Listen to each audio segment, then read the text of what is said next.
मैंने ये चीज़ कब और कैसे सीखी। जब मैं करीबन 8 या 9 साल का था तो स्कूल में अपने फ्रेंड्स के साथ में पकड़म पकड़ाई खेल रहा था। भागते भागते मैं अपने स्कूल के स्टेज पे चढ़ गया। स्टेज पे गया और वहाँ से जा करके मैंने छलांग लगा दी। नीचे कूदा, मैंने देखा नहीं था, वहाँ पर एक कांच की टूटी हुई बॉटल पड़ी थी और वो बॉटल, वो कांच मेरे हाथ में यहाँ पे घुस गया, आर पार हो गया। जिसके बाद से जो हुआ सो हुआ, लेकिन उसके बाद से मेरे यहाँ की एक नर्व पूरी तरह से डेड हो गई। और एक वो दिन है, एक आज का दिन है, मेरी ये जो उंगली है ये मूर्ति नहीं है। आप में से भी शायद कुछ लोगों ने इस चीज़ को नोट करा होगा कि जो लेफ्ट हैंड की मेरी ये फिंगर है ये मूर्ति नहीं है। जैसे ये वाली हैंड की जो फिंगर है इसको मैं ऐसे ऐसे मोड़ सकता हूँ, इसको मैं ऐसे तो कर सकता हूँ, ऐसे नहीं मोड़ सकता। पकड़ करके मोड़ सकता हूँ, अपने आप नहीं मोड़ सकता। तो हुआ क्या, जैसा कि स्कूल्स में होता है कि मेरा जो स्कूल का ग्रुप था, दोस्त थे, उनको तो कोई टॉपिक चाहिए होता है ना, कोई मुर्गा चाहिए होता है। स्कूल में यही होता है सबके साथ में, स्कूल कॉलेज में, कि ग्रुप बना हुआ है, एक को मुर्गा बना लिया और सब उसके पीछे पड़े हुए हैं। तो मेरे स्कूल का मुर्गा मैं था। मेरे स्कूल का जो ग्रुप था उसमें वो मुझे पकड़ते थे। मेरा नाम संदीप से बदल करके मेरे स्कूल में, और ये चीज़ करीबन 12th स्टैंडर्ड तक चली थी, संदीप से बदल करके मेरा नाम हो गया था उंगली। तो उंगली आ रहा है, उंगली आ रहा है, उंगली आ रहा है। कोई मुझे उंगली मार बोलता था, कहता यार तेरे से अच्छा तो उंगली मार डाकू था, उसने औरों की उंगलियों को मारा, तूने खुद की उंगली को मार दिया। तो ऐसी ऐसी तरह तरह की चीज़ें होती थी। एक आपने वो कहावत सुनी होगी कि जब घी सीधी उंगली से ना निकल रहा हो तो उंगली टेढ़ी करनी पड़ती है। तो ग्रुप में जब खड़े होते थे तो सब आपस में पूछते थे, कहते यार ये संदीप क्या करेगा, घी कैसे निकालेगा, तो बेचारा रूखी रोटी खाएगा। तो ऐसी ऐसी चीज़ें होती थी। और भी कोई भी टॉपिक चल रहा होता था, कोई भी, मतलब किसी और टॉपिक के बारे में बात हो रही है और सबका हंसने का मन कर रहा है, तो वो घूम फिर के फिर मेरी उंगली पे आ जाते थे। तो उस टाइम पे क्या होता था, 12th स्टैंडर्ड तक मुझे बहुत गुस्सा आता था जब भी कोई मेरा इस तरीके से मजाक उड़ाता था। बाहर बाहर से मैं दिखाने के लिए कई बार हंसता था, लेकिन अंदर ही अंदर मेरी फ्रस्ट्रेशन बढ़ती चली जा रही थी। कई कई बार मेरी लड़ाई हो जाती थी उन लोगों से। वो मुझे एक बोलते थे, मैं उनको 4 बोलता था, और बातों बातों में बहस हो गई, कई कई बार हाथापाई भी हो गई, लड़ाई हो गई। गुस्सा बढ़ता जा रहा है। 12th स्टैंडर्ड पहुँचते पहुँचते मेरी जो फ्रस्ट्रेशन है वो 2 चीज़ों को लेकर के बढ़ गई। एक, ये जो लोग मेरा मजाक उड़ा रहे थे उनसे रिलेटेड, जो भी मेरे दोस्त थे, सो कॉल्ड दोस्त। दूसरी मेरी फ्रस्ट्रेशन बढ़ गई भगवान से, कि आपने मेरे साथ में ऐसा क्यों किया, कि अगर उस दिन वो बॉटल वहाँ नहीं होती और मेरी उंगली यहाँ पे इस तरीके से नहीं हुई होती, क्योंकि बच्चे का दिमाग ऐसे ही होता है, तो मेरे को अंदर ही अंदर फ्रस्ट्रेशन हो गई कि यार काश मेरे साथ में ये नहीं हुआ होता, मेरी उंगली ठीक होती तो मेरा इतना मजाक नहीं उड़ता जितना अभी उड़ रहा है, मतलब हर बात पे मजाक। तो ये थी मेरी 12th स्टैंडर्ड तक की लाइफ। उसके बाद में मैं कॉलेज में गया और वहाँ पर मेरा एक दोस्त बना। उसको पोलियो था और वो सीधे तरीके से चल नहीं सकता था, तो उसके पास में हमेशा बैसाखियाँ होती थी जिसके सहारे से वो चलता था। उस बंदे की एक खास बात थी कि उसको कभी भी, मतलब मैं कॉलेज में 2 साल रहा हूँगा और मैंने कभी भी उस बंदे को इतना सा भी परेशान नहीं देखा, किसी ने नहीं देखा। मतलब उसके चेहरे पे शिकन तक नहीं, यहाँ पर सलवटे तक नहीं, हमेशा हंसता खेलता रहता, मजे में। और उसकी क्वालिटी क्या थी, जो मैंने लाइफ में पहली बार ऐसा एक बंदा देखा था, पहली बार, कि वो खुद की वीकनेसेस का, खुद की कमियों का खुल करके मजाक उड़ाता था। और लोगों को जहां पर उसके ऊपर तरस आता था, उसको नहीं आता था अपने ऊपर तरस। वो अपना मजाक उड़ाता और सब हंसते और सब उसको प्यार करते। मतलब खुद तो अपना मजाक उड़ाता था और हंसता था और सब साथ में हंसते थे, लेकिन उसका मजाक कोई नहीं उड़ाता था। तो ये चीज मेरे लिए नई थी और मैंने उसको ऑब्जर्व करना शुरू किया, उसके साथ में रहा, उससे इस चीज को मैंने सीख लिया। इस क्वालिटी को जो उस बंदे के अंदर थी, मैंने कहा कि नहीं, मुझे भी ऐसा ही बनना है, मुझे इस चीज को सीखना है कि खुद पर कैसे हंसा जाता है। और इसको मैंने प्रैक्टिस करना शुरू किया। पहले अपना थोड़ा थोड़ा सा मजाक उड़ाया, ये किया वो किया, अपनी वीकनेसेस का, अपनी उंगली का ही मैंने थोड़ा थोड़ा मजाक उड़ाना शुरू कर दिया, थोड़ा थोड़ा। तो मैं बाहर से कोशिश तो कर रहा था मजाक उड़ाने की, लेकिन अंदर ही अंदर उड़ा नहीं पा रहा था। लेकिन इस चीज को प्रैक्टिस करते करते कुछ महीने बाद मैं इस चीज में परफेक्ट हो गया। मतलब फिर मुझे बिल्कुल भी झिझक नहीं होती थी।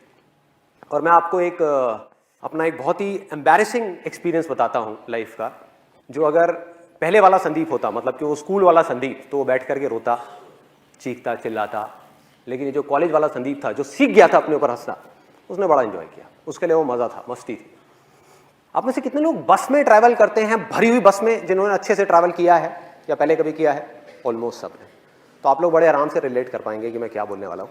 मैं कॉलेज से अपने घर आ रहा था एक बस के अंदर, और वो बस पूरी खचाखच भरी हुई थी और बस में ट्रैवल करने की मेरे को सबसे ख़राब चीज़ ये लगती है कि उसमें जब बस पूरी तरह से भरी होती है तो सबके हाथ ऐसे होते हैं और ज़्यादातर लोगों ने डिओड्रेंट नहीं लगाया होता।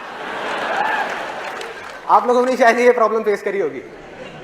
तो हुआ क्या कि मैं ऐसे ही बस में ट्रैवल कर रहा, बस पूरी भरी हुई, और मुझे एक बड़ी अच्छी खुशबू आई, मतलब कमाल के एक परफ्यूम की खुशबू। और मैंने कहा यार ये क्या है, जहन्नुम में जन्नत दिख रही है, ये क्या है ये। मैं मतलब उसमें खो गया उस खुशबू में। और मैंने अपने दोनों तरफ देखा, मैंने कहा ये कहाँ से आ रही है। तो मैंने पहले इधर देखा, इधर से नहीं थी। उधर देखा तो मेरे पीछे लेफ्ट साइड में एक लड़की खड़ी हुई थी और उसने परफ्यूम लगाया। ये लड़की के नाम पे वो करने वाली बात। और जैसे मेरी नजर पड़ी कि ये इस लड़की में से ये परफ्यूम की खुशबू आ रही है, तो मेरे फेस पे हल्की सी स्माइल आ गई। और ये स्माइल उस लड़की को देख करके नहीं आई थी, क्योंकि आप लोगों को बैकग्राउंड पता है, उसको नहीं पता था। ये स्माइल आई थी उसके परफ्यूम की वजह से, कि मैंने देखा और मैंने कहा कितना अच्छा परफ्यूम है। तो हल्की सी स्माइल आई, लेकिन उस लड़की को ये डाउट हो गया कि मैं उसको छेड़ रहा हूँ, मैं उसमें लाइन मार रहा हूँ। और वो बिल्कुल गुस्से से मेरे को घूरने लग गई। मतलब उसने गुस्से वाली मेरे को लुक दी और मैंने फटाफट से अपना मुंह नीचे कर लिया। मैंने कहा भाई पिटना नहीं है तो मुंह नीचे कर लो, भीड़ यहाँ पे बहुत है, बहुत मारेंगे सब मिल करके। तो मैं अपना आराम से ऐसे ही खड़ा हुआ। उसके 10-15 मिनट बाद में गर्मी बहुत ज़्यादा थी, गर्मियों का टाइम था, और मेरे फेस पे पसीना आया। तो मैंने क्या किया, अपनी जेब में हाथ डाला रुमाल निकालने के लिए। अब ध्यान से देखो मेरा हाथ कैसा है, क्योंकि मैं आपको बता चुका हूँ कि मेरी उंगली मुड़ती नहीं है। तो मैं गया, मैंने जा करके अपनी जेब में हाथ डाला, रुमाल निकाला, और जब रुमाल निकाल रहा था तो वो उंगली जा करके उस लड़की के पैर पे टच हो गई। उसके पैर पे टच हो गई। आपने वो कहावत सुनी होगी, कंगाली में आटा गीला।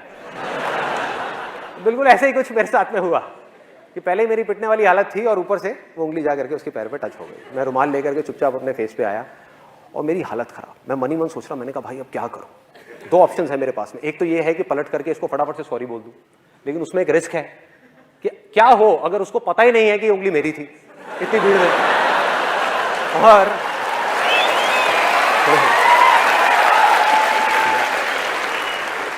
और मैंने बोला तो जबरदस्ती पिटने वाला सीन क्रिएट हो जाएगा। वो कहेगी अच्छा मेरे को उंगली मारी, तूने मारी। तो मैंने कहा भाई, तो मैं दूसरा ऑप्शन मेरे पास में ये था कि मैं चुप रहूं, आराम से देखता रहूं, मुंह नीचे करके ऐसे रिएक्ट करूं जैसे कुछ हुआ ही नहीं है। तो मैं सोच ही रहा था इन दोनों ऑप्शंस में से मैं कौन सा चूज करूं। इतनी देर में मेरे यहाँ पर राइट साइड में पीछे से किसी का हाथ आया, मतलब तगड़ा, जैसे सनी देओल का हाथ है ना, 2.5 किलो का हाथ, वो आया यहाँ पे, थड़ थड़ थड़ ऐसे करके। ओए, पीछे से आवाज आई, ओए। मैंने पीछे पलट करके देखा और उस लड़की के साथ में एक लड़का खड़ा हुआ था, बॉडी बिल्डर टाइप का। अभी मुझे याद है उसने ब्लड रेड कलर की टाइट फिट टी शर्ट पहनी हुई थी और उसके जो डोले थे, मतलब कि उसकी बाइसेप्स, वो ऑलमोस्ट उस टी शर्ट को फाड़ने वाली थी। इतना तगड़ा बंदा वहाँ पे पीछे खड़ा हुआ था। उसकी हाइट होगी करीबन 6-सवा 6 फीट। तो मैंने उसको पलट करके देखा और पलटते ही अब मेरे को समझ ही नहीं आया मैं क्या बोलूँ। अब बहुत देर हो चुकी थी, अब सॉरी बोलने वाली स्टेज जा चुकी थी। मैंने कहा हाँ जी। बस मेरा ये बोलने की देर थी, लड़की का गुस्सा और बढ़ गया। कहती हाँ जी, मैं तुझे बताऊं हाँ जी। एक तो मुझे पहले देख करके हंसता है, उसके बाद में टच करता है और फिर पलट करके कहता है हाँ जी। तो उल्टा पड़ गया मेरे ऊपर। मतलब जैसे ही मैंने उसको बोला, फिर मैंने उसको समझाया। मैंने कहा जी I am very very sorry. अब मैं आपको किस तरीके से समझाऊं। आप देखो ये जो मेरी 2 उंगलियां हैं, आप देखो इन दोनों की शेप्स में आपको साफ फर्क पता लग जाएगा। मेरी जो उंगली है मुड़ती नहीं है, मैंने जानबूझ करके नहीं किया, गलती से हो गया है। तो उसके बाद में उस लड़के ने बड़ा कमाल का डायलॉग बोला, जो उसके साथ में था, मुझे नहीं पता वो उसका क्या था, बट उसने बड़ा सही डायलॉग बोला। कहता ओ हीरो। मैं कहा हाँ जी। और क्या बोलूं। मैं कहा हाँ जी। कहता है मेरा हाथ दिख रहा है, ये भी अगर एक बार पढ़ना शुरू हो जाए ना तो रुकता नहीं है, जैसे तेरी उंगली मुड़ती नहीं है। तो मैंने कहा भाई आज तो तू गया, आज तो पिटाई होनी पक्की है। फिर उसके बाद में मैंने जितनी मैं कोशिश करता चला जा रहा था उतनी ही गड़बड़ होती चली आ रही थी। और ऐसे में गड़बड़ क्या होती है कि यहाँ तक तो ठीक था, मतलब ये जो लड़का था और ये लड़की थी, इसको तो मैं फिर भी किसी तरह से हैंडल कर लेता। लेकिन ऐसे में क्या होता है, जितनी भी भीड़ होती है वो सब लड़की की तरफ हो जाती है। उनको ये लगता है कि सारे लड़के ही बुरे हैं और कोई समझने को तैयार नहीं, मतलब किसी को पता ही नहीं कि हुआ क्या है। और वहां पर पीछे एक मूंछों वाले अंकल खड़े थे, वो बोलते कहते ओए शर्म नहीं आती तेरे को, तू लड़की को छेड़ता है, भरी बस में लड़की को छेड़ रहा है। मैं पलटा, मैंने उनके हाथ जोड़े। मैं कहा अंकल जी आज तक मैंने अपनी गर्लफ्रेंड को नहीं छेड़ा, मैं इनकी गर्लफ्रेंड को क्या छेड़ा। मतलब मैं समझाने की कोशिश कर रहा हूं। मैंने कहा एक बार देखो तो सही, देखो तो सही, कहते गंदे गंदे इशारे करता है, तो चल साइड हो, चल। मतलब कोई भी अपनी वाइफ की फ्रस्ट्रेशन, अपनी जॉब की फ्रस्ट्रेशन आकर के मेरे पे निकाल रहे, आकर के ले ले धक्के धक्के देते देते। तो कब मुझे धक्के पड़े और कब मैं बस के आगे तक पहुंचा, कब कंडक्टर ने बस रोकी और मैं बस से उतरा, मुझे पता ही नहीं लगा। सब कुछ अपने आप हो गया। धक्के खाते खाते खाते खाते बीच रास्ते में मुझे बस से निकाल दिया। इनफैक्ट मेरा जो कॉलेज का बैग था वो भी बस में रह गया। और मैं